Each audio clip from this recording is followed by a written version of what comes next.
welcome back to another edition of whatever this is.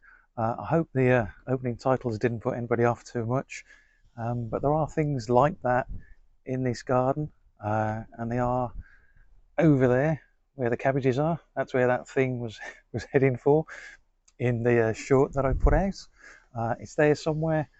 I don't really want to see it again, but we're going to go over and have a look at the cabbages, and it's over there somewhere. So just an update into where we are with things. I need to get the wheat in from over there and then tidy up that corner because it's a bit of a mess, and all the flowers over there have flowered now, so it needs a bit of a tidy up. I've had a little tour around of the squash and the tomatoes and the other bits and pieces that I'm looking at, so we'll have a little bit of a wander around. And also I went into Looe this morning, and the BBC are back down there again filming for the next series of Beyond Paradise.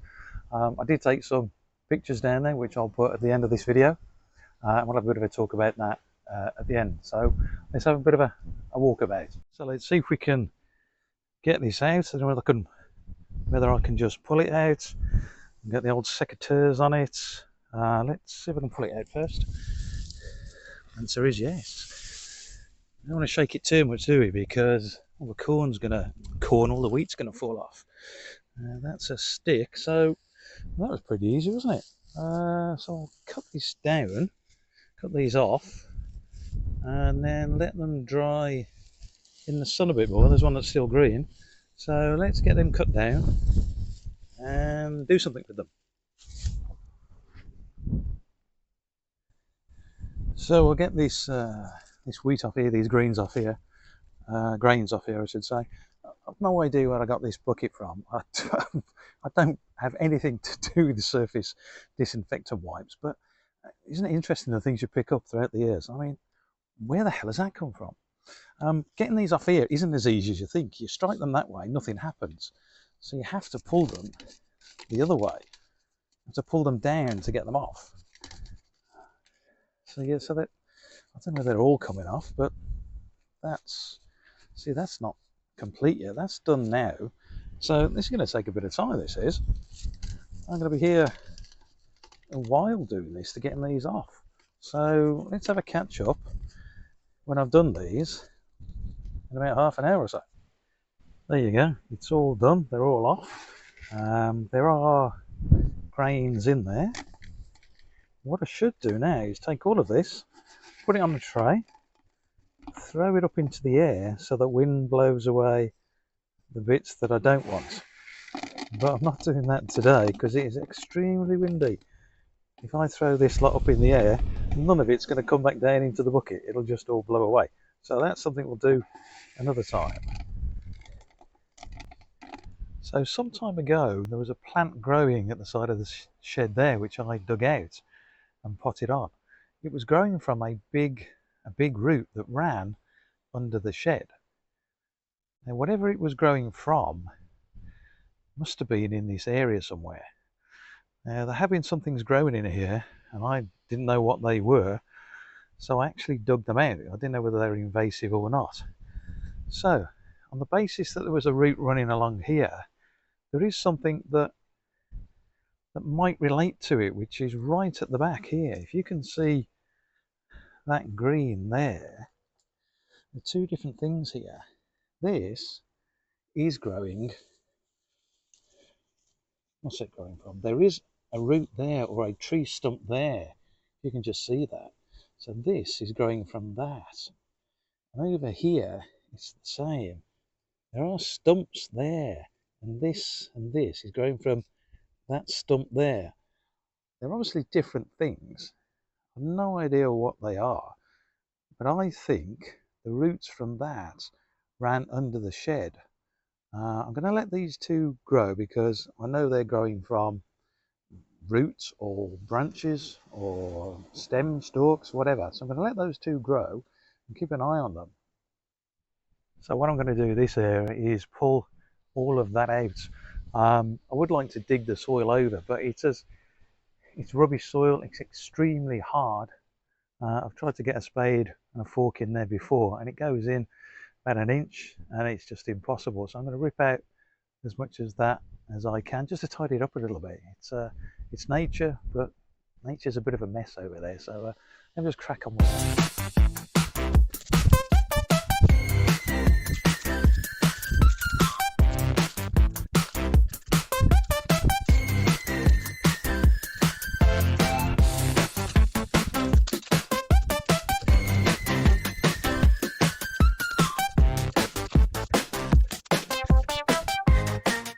So there you go, it's a lot better than it was. It's not perfect, it needs to be dug out in specific areas and then raked over to smooth it out. It does need a bit more work on it, but there is something that has been revealed from that, which is this here. There you go. That is not an ordinary weed. That's growing from something. So I don't know what that is.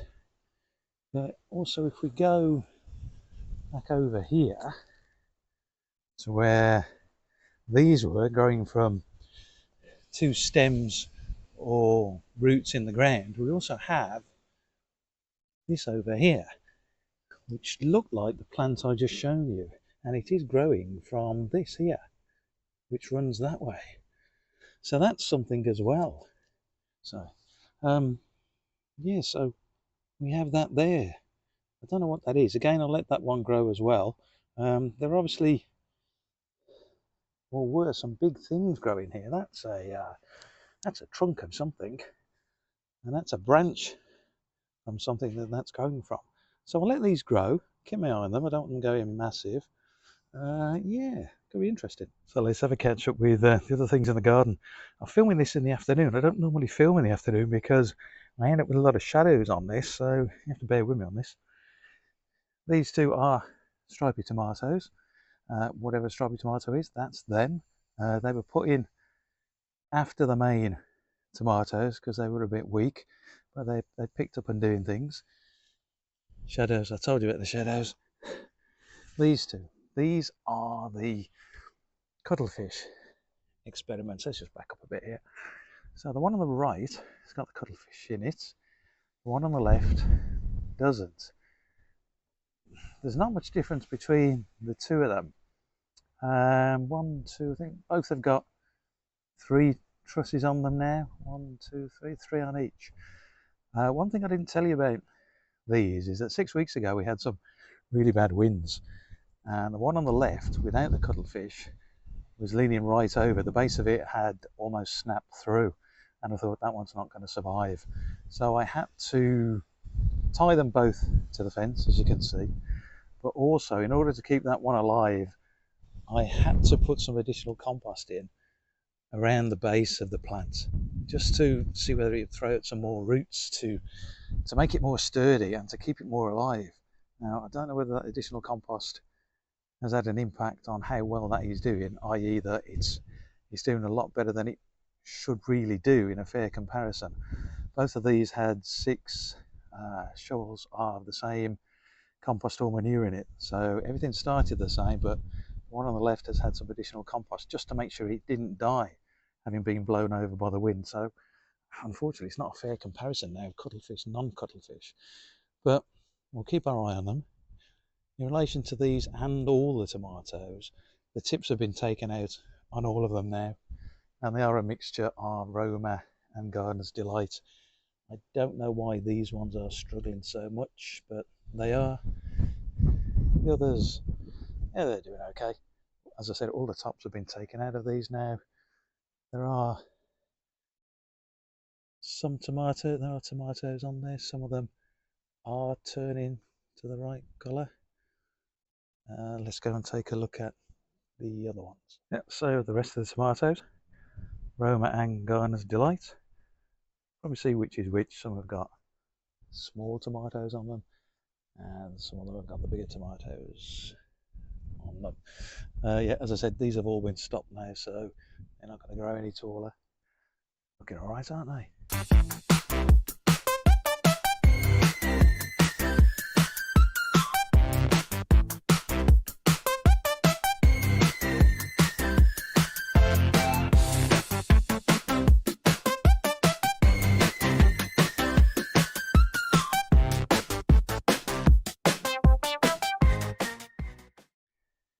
So that's one of the butternut squash.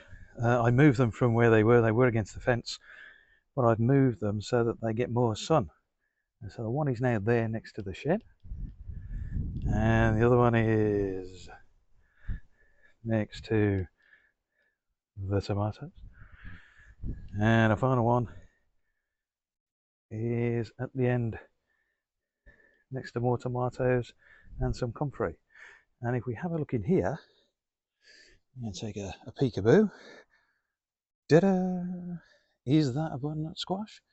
Will that drop off? Is that good news? It's got to be good news, hasn't it? So we've got one, and obviously some flowers are now forming on these.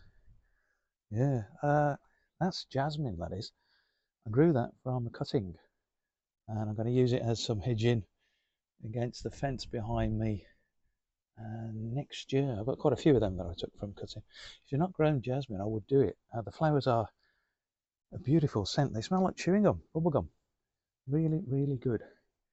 So now we have to venture over there with some trepidation, because that's where that giant elephant moth caterpillar thing is somewhere. It's over there somewhere. But first, this is the garlic. This is the garlic that I bought from supermarket that you would normally use in your food. I thought I'd plant it, which I've done in the summer. So that is summer garlic. It's okay, I suppose. It's not gone brown, it's not dyed. There are no scapes on it. I did expect it to go straight to seed, to be honest, in the summer, but it hasn't. Yeah, I'm going to wait for that to die off, I suppose, and then we'll have a look. There's lots of weeds and grass growing in there because it was topped off with grass to keep the moisture in. That's fine, that's fair enough, no issue with that at all. I'm going to move across now to the beetroot and my shadow. The beetroot is looking okay. We have one beetroot, or we have two smallish beetroots there, pretty good, not disappointed with that. Anaheim chili. I have eaten one of these chilies and it tastes of pepper really. There's no heat to it at all. There are a couple on there. There's one there and there's one the other side there. Yeah, they're all right. If you want a taste of peppers with no heat, go with those. They're okay. Now, unfortunately for you guys, we're going to have to talk cabbages. Yes, I know. So here we go. Your favourite time, cabbage time. Let's start with the ones down here first. Absolutely hammered by caterpillars. Hammered by caterpillars. Not too bad. Now every day I come out here and check them for the caterpillars, and what a pleasant job that is, taking caterpillars off these and then disposing of the caterpillars. I must be taking at least 5 caterpillars a day off that one and that one, and it's an extremely unpleasant process, but we'll carry on the fight with the caterpillars. And then let's move across to these. So I did get out of it. I did take the leaves off these because I was fearing that the caterpillars would demolish everything. So I took the leaves off, and I don't know whether you can see on that one, leaves are starting to grow back, and on that one. So we'll get another crop of these cabbages. Did the same over here, and again, some of the leaves are growing back. By the way, if anybody's seen a caterpillar, please let me know. These haven't been too bad. So yeah, I did the same here, took some of the leaves off. But some of them I wanted to leave to grow, to become cabbages. So how many is there? About 5 there. So touch wood, fingers crossed, these haven't been hammered by caterpillars. I'm going to have to cover these up because no doubt the butterflies are going to be back again. And that giant caterpillar is watching me from somewhere, no doubt, ready to jump out on me. Yeah, so there you go. They're not doing too bad. We'll get a second crop of the smaller ones, get some cabbages, continue fighting and picking off caterpillars every day, which is horrible, and hopefully they'll be good. These might recover. I must have picked off all the caterpillars by now. I mean, oh dear me, horrible job. There you go. Forgot the carrots, didn't I? There we go. 347 carrots, looking pretty good. Notice there are some weeds growing in this, and this was sown directly in the manure. So I'll keep an eye on the weeds, make sure they don't get too big. Some of these are too close together, and we'll need some thinning out. What I'm going to try and do is pull one of them out and try and transplant it into another part of this container, if that is at all possible. But let's have a go. Yeah, so as I said, I'm going to try and move some of these, thin them out, but move them to a different part of this container. So I'm thinking that that one is too close. So if I could pull that out and then put it, say, here, where that weed is, let's have you out, mate, get out, and then put it in that hole. Is that going to work? Is that going to come out without breaking? One way to find out. Let's have a go. Let's see what happens here. I know some people pull them out and bin them, chuck them away, but let's see what happens. See if this comes out.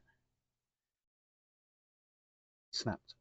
There was a snapping feeling there, so that might have snapped. So if we put it in, well, it looks okay, doesn't it? I mean, that doesn't look too bad. Everybody remember, that's the one that got transplanted. Everybody remember that, and we'll come back to it. I'm not going to show you me doing some more because, blimey, that's going to be tedious, isn't it? There are some more to do. There's some over here. This is a bit bunchy. There's some, I think, over here. Overall, not too close, to be honest. So it wasn't too bad when I sowed 347 carrots. I didn't get them all bunched up together. So I'm going to try and move some of these about, but remember, that one is definitely one that got transplanted, and we'll keep our eye on that one. Okay, so I've tried to transplant a few more, but or rather all of them that I'm pulling out, I can feel the roots snapping as I pull them out. There is some roots on them, but if I can feel a root snapping, that's not good. So I thought I'd give them a bit of water, soften the soil up, and then try and lift them out that way. That's not happening either. The roots are still snapping. So what it is what it is. We'll get some small ones, we'll get some big ones. Getting any sort of carrots will do for me. That fellow is the one that I transplanted. Now we'll keep an eye on them. One thing I didn't talk about is the sunflowers. I've moved them under here because the wind that we've got at the moment, they're likely to break and snap over. They are now got some heads on them, so I'll get some sunflowers. They have just been watered. I didn't realise that they were like that. That is the plant that came from the side of the shed. That is not going to survive, is it? It's a shame, but hey, there we go. So they'll stay under there probably for today. You can probably hear the wind. Yeah, so they're under there for safety, and we'll have some sunflowers on the way. Okay, so we've done everything we need to do. When I say we, me. So we'll sign this one off. It's gone on a bit, hasn't it? I'll have to put some interludes in between to make it a bit more interesting rather than me talking and walking about in the garden. So I've survived the wind. The wig has stayed on, so that's not too bad. It hasn't blown next door again. Bloody wig. Yeah, I forgot I need to talk about Beyond Paradise. So I was down there this morning. They were filming. Saw Dylan again, Dylan Llewellyn, a young police officer. You'll see a picture of him in this. And I saw the actress Sally, young actress, the wife of the Detective Inspector Humphrey thingy. She was there. They were actually doing some filming. Where they were filming outside. You'll see it in the series, the restaurant called, what's it called? Mile Restaurant? What's it called? Mile Restaurant? I'll put it up somewhere. It'll be there. It's not actually called that in real life. It's actually called the Sardine Factory. It's apparently a nice restaurant. I've not been there. I think it's classed as a upper class, not upper class restaurant, but you know, a bit higher than your average restaurant. So it's called the Sardine Factory in real life. 1 Mile Restaurant, is it called? That sounds familiar. Got a few pictures which I'll put up where they were filming. It's along the quayside, along the harbour, and it's very narrow along there. You can only get one person walking through, and as they were filming there, they closed that access to the general public while they're filming. When they finish filming, you just walk through and you walk past the actors and whatever. Always a bit weird walking past these actors, you know, it really is. As I said, Dylan was there. You'll see him giving the thumbs up. Sally was there, you know, Sally, as though I know her. She was there as well. Yeah, good to see. I think they're going to be down there tomorrow as well. So today's Tuesday. Tomorrow, obviously, no surprise, Wednesday. I might pop down there tomorrow as well, see if I can catch some other bits and pieces. Again, thank you all for watching this. This seems to have gone on a bit, this, hasn't it? Bloody hell. Thank you for watching this, listening to me. Thank you for the comments. The comments are always interesting. Thanks to everybody that subscribes to this channel. Yeah, thank you so much. All the best to you. Take care.